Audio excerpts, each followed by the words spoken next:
by our public health and education experts about what it's going to take to be able to reopen our schools safely and effectively. And back to school has always been a special time. It is in your families and mine, but particularly in mine, because for all the years Jill and I are married, she was going back to school too as a teacher. Jill's an educator, and she'll be the first one to tell you that this should be a season of promise for our country. Times when classrooms are crackling with the possibilities of the new year, students' hopes, and all about the future.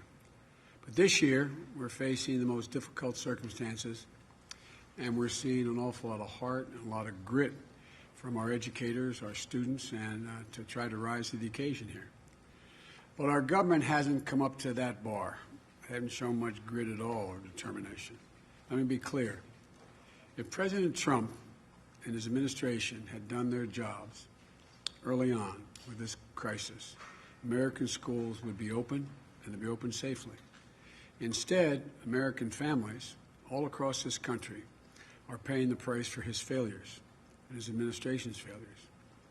Like many of you, because you're all reporters, you also have a lot of friends and you have children, and you're probably hearing the same thing I'm hearing throughout this pandemic. They're struggling to figure out how to do the right thing, but they're worried. They're worried like the devil. What does it mean for my kids? Is this setting my child's education back beyond just a semester? What impact will it have? How's my child going to catch up? What if I'm not doing enough to help my child succeed? All those questions, the self-doubt that's been engaged.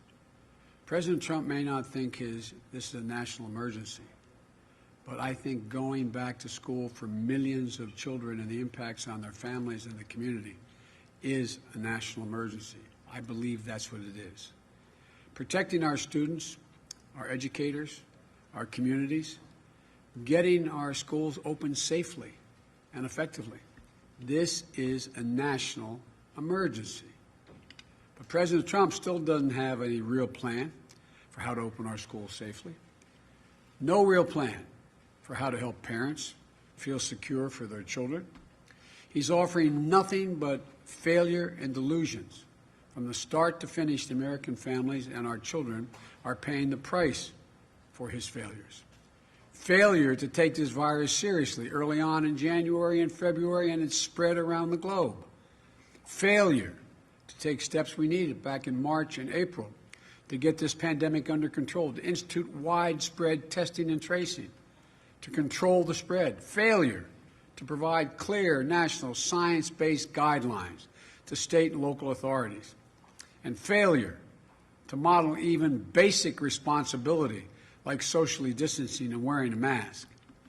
And failure to make sure educators and administrators have the equipment, the resources, and the training they need to open safely under the circumstances we find now. Donald Trump and Secretary DeVos haven't stepped up. And we're all seeing the results. Millions of students are now starting the new school year in the same way they finished the last one, at home. At home. Parents are doing their best, but more and more we're finding themselves at wit's end, struggling to balance work and child care and educational duties, or worrying about their lost paycheck and how they'll make ends meet while trying to keep their kids on track with remote learning. Educators are taking on countless hours of additional training to learn how to use remote learning tools so they can still be there for their students, but they're worried about all the kids who used to count on our schools, all those children who need it so badly, and particularly those children who need more than the education. They provide their meals and safe places to spend the day.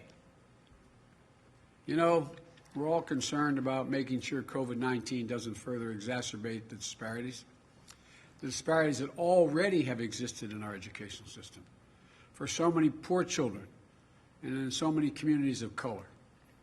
It's unacceptable. And it can't go on like this. We all want our schools to reopen safely.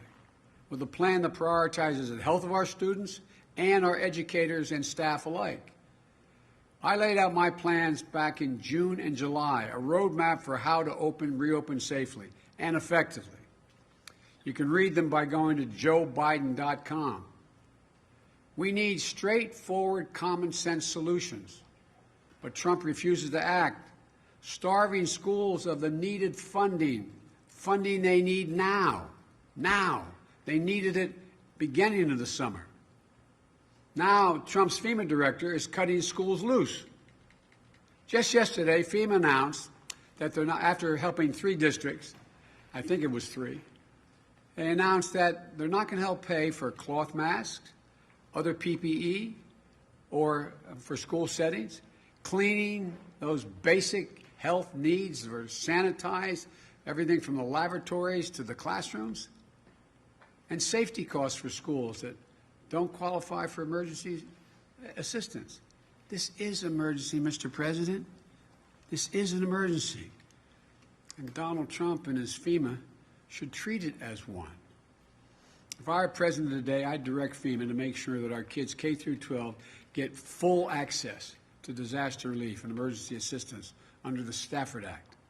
I'd make sure that PPE and sanitation supplies for school qualify as emergency protective measures, which is a phrase they use, to fully be eligible for federal assistance.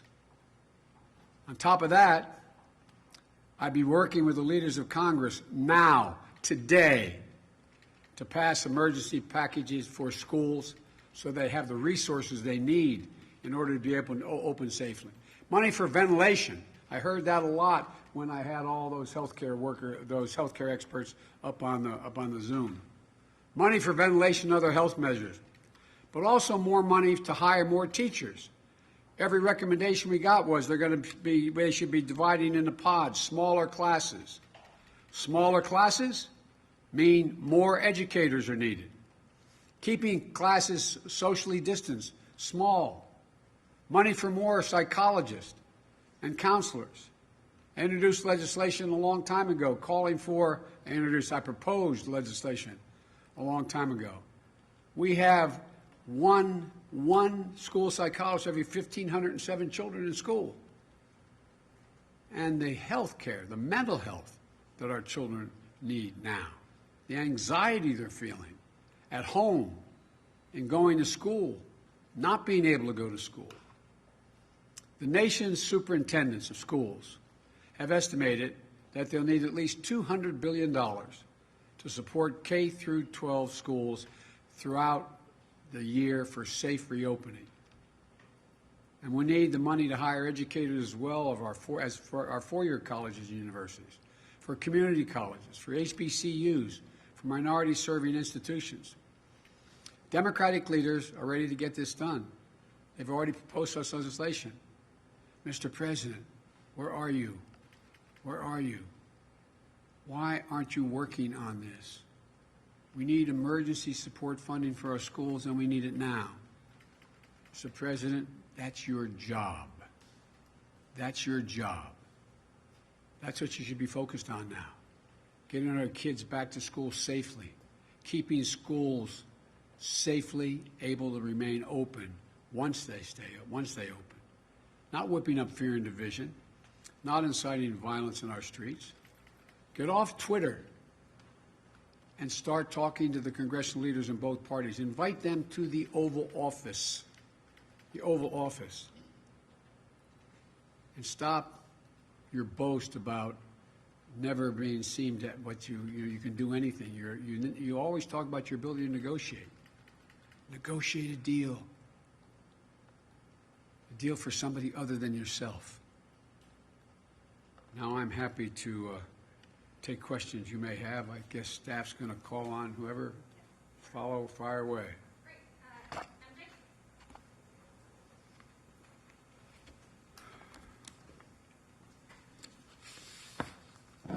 Thank you, Mr. Vice President.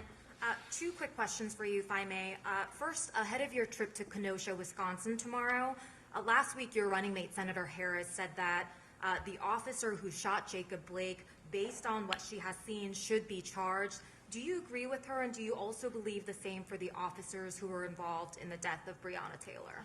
I think we should let the judicial system work its way. I do think there's a minimum need to be charged, the officers, and as well as Breonna Taylor. And I might add, by the way, I think what happened in Portland, where one of the Trump guys riding along in vans inciting response is shooting rubber bullets, I guess, or paintballs. Apparently there was someone shot by someone in the crowd with a bullet killed. I think that person should meet the legal requirements of whatever that calls for. We should be investigated, and it should follow through on what needs to be done. Let the judicial system work. Let's make sure justice is done. And just quickly on a different topic, there's a new book by the New York Times' Michael Schmidt that says that when President Trump made an unannounced visit to Walter Reed Hospital in 2019, Vice President Pence was told to be on standby to take over in case President Trump had to receive anesthesia. Pence said last night that he doesn't recall being told that. As Vice President, were you ever told to be on standby or given, any kind of special alert when President Obama was going in for a medical appointment? And I also just wonder whether you have any concerns about the fact that that Walter Reed visit that President Trump made, it didn't follow, prior protocol about presidential visits for medical examinations. I'm not going to speculate on what it means. What I can say is that nothing this administration does is normal.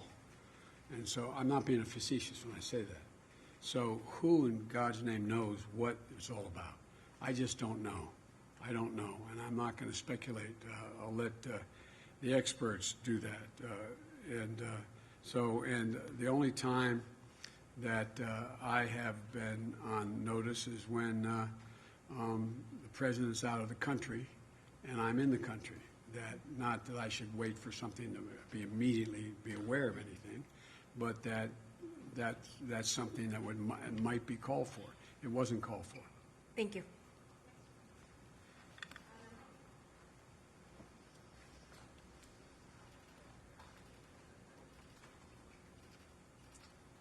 Thank you, Mr. Vice President. Yeah. On this visit to Kenosha tomorrow, local Democratic officials, including the governor, had previously discouraged President Trump from visiting. And just yesterday, the president of the local NAACP said he didn't want to see either of the candidates, including yourself, visit, that this is such a sensitive situation in the city. Why is now the right time for you to go to Kenosha, and what do you hope to accomplish tomorrow? Well, I have we've spoken to all the leaders up there, and although I have an outstanding call with the governor, we dealt with the staff, because and there's been overwhelming requests that I do come, because what we want to do is we got to heal, we got to put things together, bring people together. And so my purpose in going will be to do just that, to be a positive influence on what's going on, talk about what need be done, and try to see if there's a beginning of a mechanism to bring the folks together. We have to heal. This is about making sure that we move forward.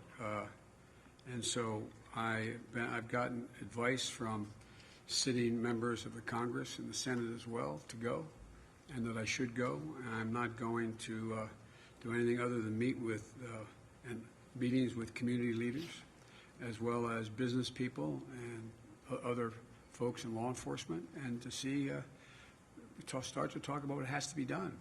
I'm not going to tell Kenosha what they have to do, but we have to do together. The idea that we are saying, the president's encouraging people to retreat to their corners and keep this moving is just a mistake. I spent my whole life, including in this city you're in right now, bringing people together, bringing the community and police officers together, bringing business leaders and civic leaders together. And so that's my purpose in going. And on the fact that you're traveling to Wisconsin at all, I believe this is only the third time in the last few months since the onset of the pandemic that you'll be on a plane. You've talked about how you want to make sure you follow all the advice of your doctors in terms of campaigning safely. But the question we keep hearing from voters, from others, is why aren't you out there more? You may be aware the president was calling into question your campaign schedule today. How far are you willing to push the envelope of what's safe in order to get your message out and to be among the voters, speak to them directly? Well, I think my message is getting out based on what all the polling data shows and the millions of people who've watched what I've had to say and the circumstance in which I've said it. But I would like to get out more. But I think a president has a responsibility to set examples, set the right example for how to get out. Not go out and not wear a mask, and not to have large crowds of people standing next to one another not wearing masks, not being the potential cauldron for significant outbreaks of COVID. And so what I've done is I've met with, via what I did this morning with the medical experts. And so we've worked out a protocol where how I get in the plane, what kind of plane I get on, how it's sanitized, how I engage people. It's like when I'm engaging all of you everywhere I go. It's always at a safe distance, and everybody's wearing masks. And the vast majority of people that I'm meeting with that come into my home and staff and the like, they're all tested as well. So I'm just trying to set the example. Wearing the protective gear, a mask, which I have with me. I'm able at this distance to take it off, number one. Number two, making sure that we proceed in a way with adequate social distancing and do it the right way. And last quickly, they announced the format and the moderators of the presidential debates today. NBC's Kristen Welker batting cleanup for that last presidential debate. Is there anything, you said you'll participate, is there anything that could dissuade you from participating, and how have you begun to prepare? Well, I've begun to prepare by going over what the president has said, multiple lies he's told. What I'd love to have is a crawler at the bottom of the screen, a fact checker, when we speak. If we really wanted to do something, I think that would make a great, great debate if everything both of us said was instantly fact checked by an agreed to group of people out there that we move forward. But that probably wouldn't get very far in the debate. No, I'm looking forward to debating the president, and I'm going to lay out as clearly as I can what I think we have to do to bring this country back and build it back better. And I'm looking forward to the debate. Thanks. Great. One in front and here.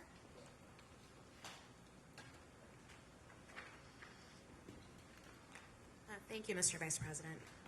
One of the things that I've heard a lot from voters across the country is that a lot of them are worried and concerned about some of the ongoing violence we've seen in cities in this country, including the situation in Kenosha, Wisconsin, where you're headed. I'm curious, obviously, you are not president now and Donald Trump is, but I'm curious, if you were president, what would you do to ensure that people are kept safe in situations like these? First of all, I wouldn't incite violence. I'd condemn it when it occurred. I would move to, look, the vast majority of police officers are good, decent, honorable women and men. They pin on that shield every morning, and they have a right to go home that night safely. The vast majority. But just those who are not good cops, all the police I've dealt with my whole life, and I've been dealing with, I've gotten overwhelming support from law enforcement through my whole career. They're the ones that want to get rid of the bad cops even more than anybody else does, because it reflects on them, number one. Number two, I would make sure everybody understood, if I were president, that any violence, protesting is a right and free speech is a right. But to engage in violence, burning, looting, and the rest in the name of protesting is wrong. And that persons should be held accountable for their actions. And so what I'd be doing is I'd be bringing people together in the White House right now. I'd be having that police commission set up. I'd have law enforcement at the table. I'd have the community at the table. I'd have people and saying, how do we get through this? What do we do to deal with this? Because I believe the vast majority of the community at writ large, as well as law enforcement, want to straighten things out, not inflame things. But this president keeps throwing gasoline in the fire every place he goes. I noticed, I didn't watch much of it, but I watched the reports from all of you, not all of from the press. And, when he was asked about what should be done with regard to a young man shot in the back 7 times in front of his children, I didn't hear much of anything come from him. What should we be doing about it? And he went down the line. So I wish he'd take responsibility. As much as he'd like to be running against somebody else, he's running against me, Joe Biden. And the fact is that he is not acting very responsibly.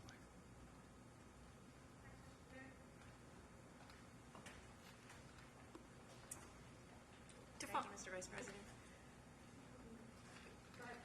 You've I'm outlined sorry. Where am I? Over here? Okay.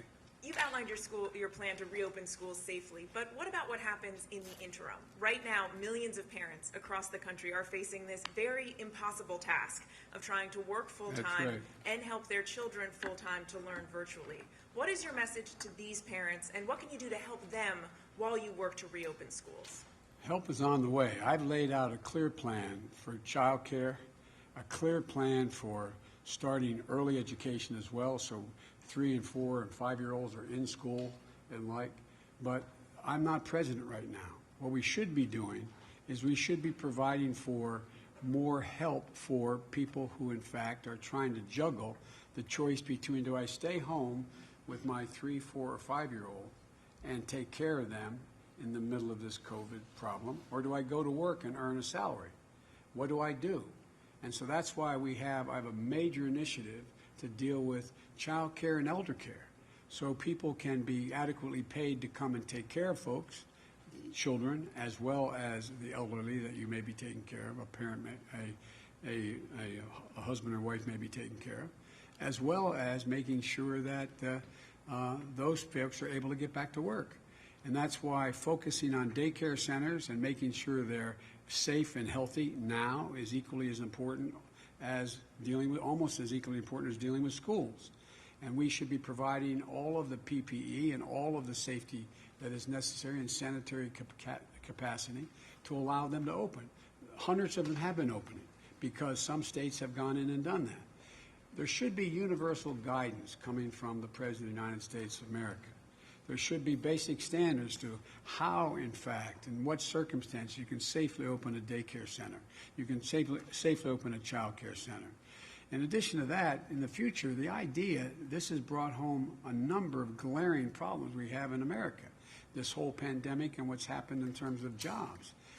The idea that we're in a situation where you have so many parents who have to make the difficult choice as a single parent or both working parents to decide whether one gives up their salary and stays home with a child under the age of 5 or 6 and or somehow leaves them with somebody that is not particularly qualified and goes to work so they can earn a living is a choice that is not we shouldn't be making. We're the only industrialized country in the world that forces people to make that kind of choice.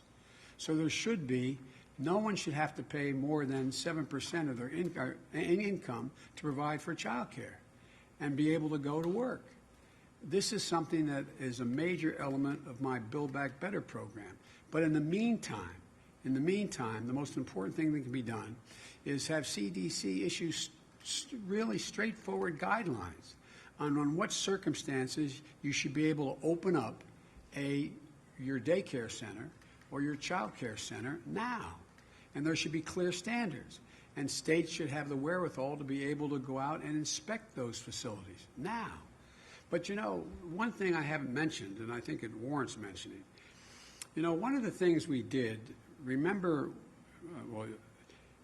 when we inherited the Great Recession and we were going into the tank, heading off the cliff for heading to a depression, I was able to convince 3 Republicans to change their vote, and we ended up with the so-called Recovery Act, which spent over $800 billion in 18 months, kept us from going into depression. But what did we do? We spent billions of dollars making sure that states were able to maintain their essential workers. Everyone from their fire departments, their school teachers, their doctors, their nurses, their public hospitals. Now what's happening? This Republican administration will not support that, and the Republican leadership in the United States Senate will not support it. So what's happening? We don't have that help. It's not out there.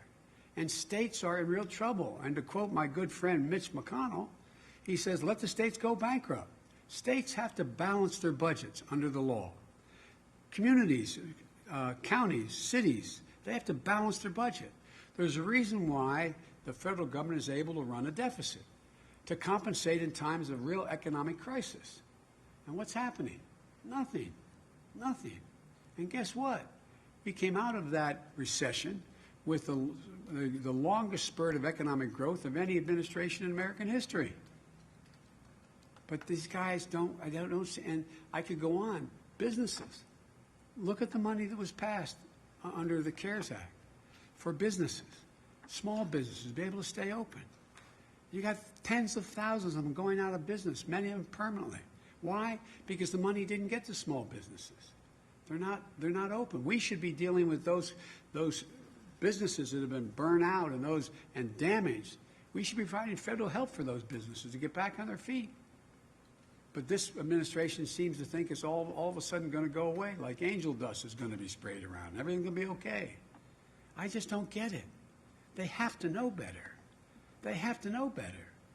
And we had an example just the last administration, how much good you can do and how much growth you can generate. I just don't get these guys. I really don't. Not a joke. I've been doing this a long time. But I've never seen a president lack as much leadership, inability to make a deal. And you got about, I'm told, the reason why they can't get anything done in the Republican Congress is 20 members of the United States Senate say under no circumstances will they raise the deficit at all. Well, that's wonderful. And we're in a position we're in now. Look at other countries. They're doing one hell of a lot better. And yet we still have over, what's up to 186,000 people dead? Over 6 million, was it 6,300,000, whatever the number is, that have contracted the disease? And no end in sight? It's just irresponsible.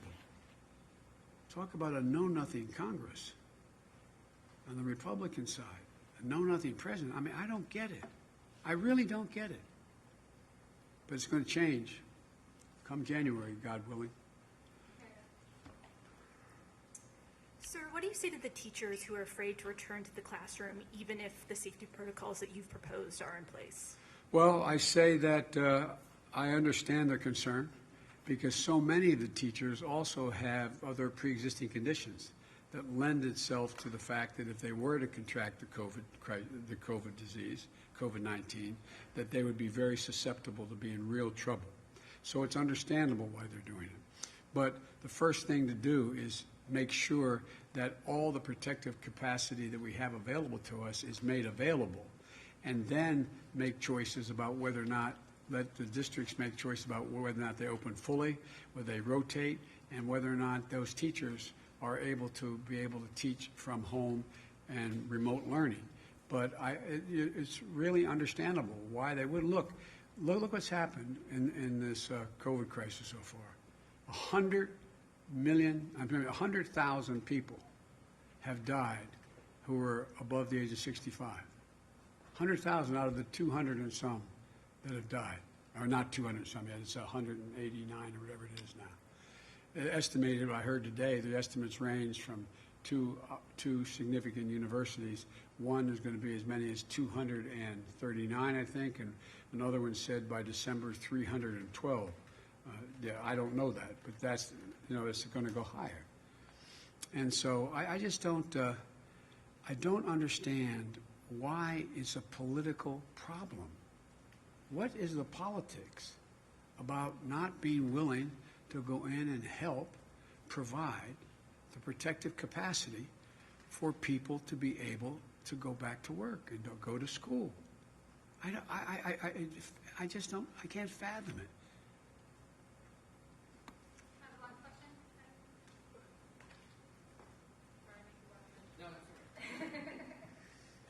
Thank you, Mr. Vice President. You talked today about reopening schools. I wanted to ask you about something you said last week about the potential of having to shut down the economy again. You were asked if you'd be willing to shut it down if your health experts advise you to do so, and you said, quote, "I will be prepared to do whatever it takes," and that you would listen to the scientists. But I'm curious how you would do that at a federal level and how you would balance that call to shut down potentially if you had economic advisors saying, you do this again, you could plunge the country into an even deeper economic crisis. Well, look, I know you're tired of hearing me say this. I've been saying it since last January. The idea that you're going to be able to get the economy back on track without getting COVID under control is completely counterintuitive. It's not there. It can't happen. So unless we're able to deal with the disease and drastically cut its impact on people's confidence of being able to either go to work or walk into a business or do business, then it doesn't matter a lot. There is going to be no need, in my view, to be able to shut down the whole economy. I got asked by David Muir a question, if I was asked to shut everything down. I took that as a generic question, am I going to follow the science? I am going to insist, and I insist now without any authority, that every responsible person in this country, when they're out in public or not with a cohort that they have lived with because they know they haven't spread it to your husband, wife, etc., that they wear a mask. That they wear a mask and keep socially distanced. You can take a mask off when you're 12, 15 feet away. But I would really, really make the case. And by the way, when I find these folks talking about my freedom, I talk about patriotism. Why do you wear a mask? To protect your neighbor, to keep someone else from getting sick and maybe dying. I call that patriotic. This is the United States of America. Every generation has made sacrifices to help others in moments of crises. But sir, you don't see, you had suggested there would be some kind of a federal mandate about masks, and now you're saying No, encourage people? Here's what I suggested was I would ask every person in authority. There's a question whether or not a president under the Constitution could mandate everyone wear a mask. And remember, all during the primary, I'd have a lot of people telling me I would, by executive order, do. I'm a constitutionalist. You know, you can't do things the Constitution doesn't allow you the power to do. What I would be doing is putting as much pressure as I could on every governor, every senator, every mayor, every county executive, every local official, and everyone in business, putting pressure on them to say, what you're doing is irresponsible.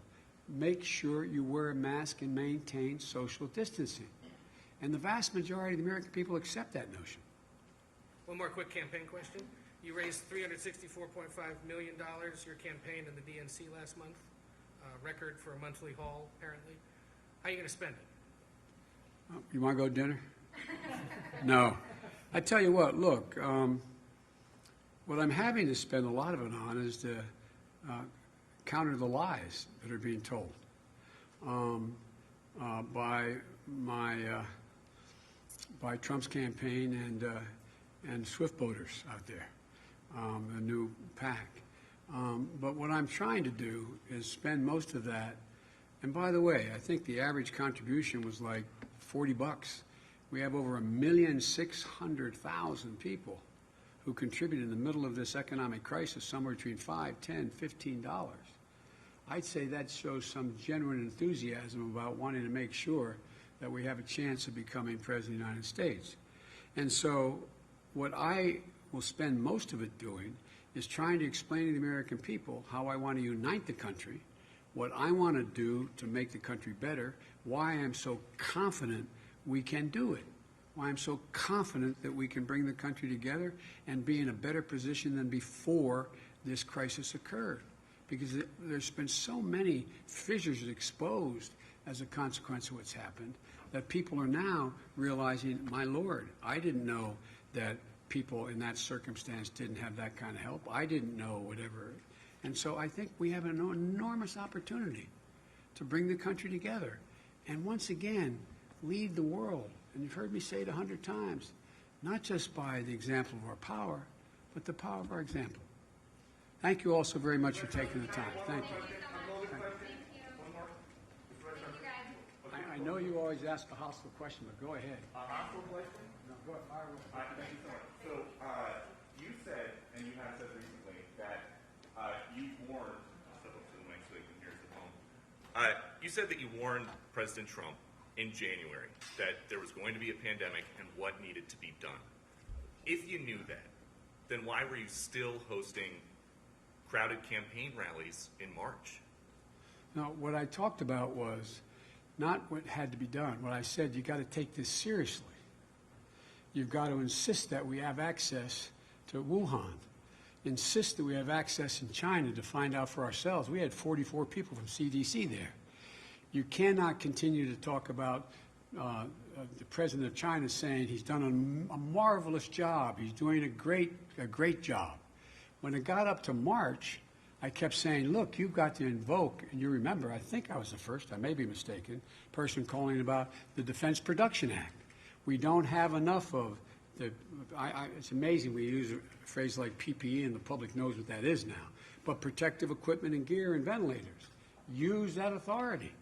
Use it to go out there now and don't wait. And don't wait to talk about the need for us to have masks, and don't wait to talk about, that's what I talked about.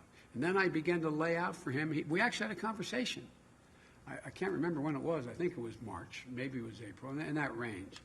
And he said, if Biden wants to help, I want to talk to him. So I talked to him. I laid out what I thought should be done to be able to reopen safely and the things we should do. And he was very polite. He listened, and he said he'd think about it, and that was the end of it. And so what began to become really clear is that as the science began to show that this was able to spread much more easily than people thought, two issues. Was a pandemic coming, and how did it what's the way it did the most damage? And as that became clearer and clearer, we concluded that we just can't continue to have these large rallies. And, think about it. Here we are, the rest of the world, the places that have done extremely well in terms of dealing with this COVID crisis around the world. We have the 5 largest countries in Europe have a population larger than the United States of America. Yet we're, in the month of August, we're losing 1,000 lives a day, and they're losing 57 a day, combined, all of them combined. So I just don't, as we learn more, and we did learn more, and by March and April we knew a whole heck of a lot more, why weren't we doing what needed to be done? Why are we being told that don't we have plenty of protective gear?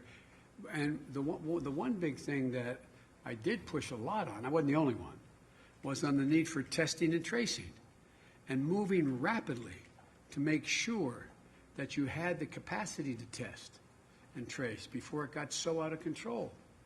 We need to do that now. But here's the thing, I'll end with this. I apologize for keeping you. Oh, well. Yeah.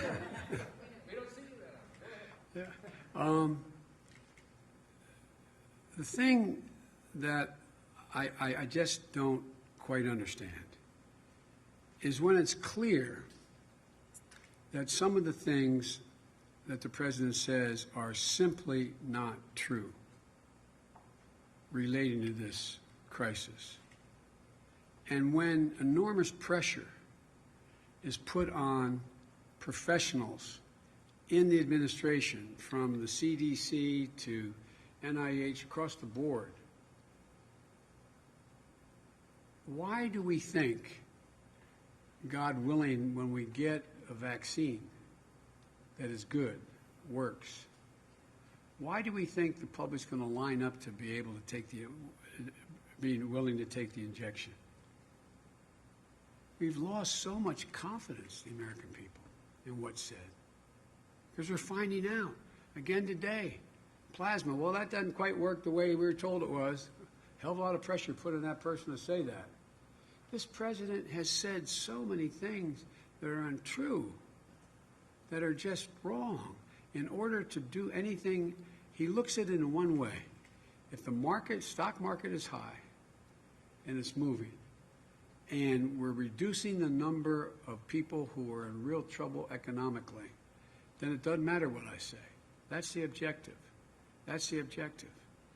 The objective is to keep the American people safe so we can begin to get back to normal, rebuilding our economy and bringing back economic growth. Thank you all very much. Thank you, guys.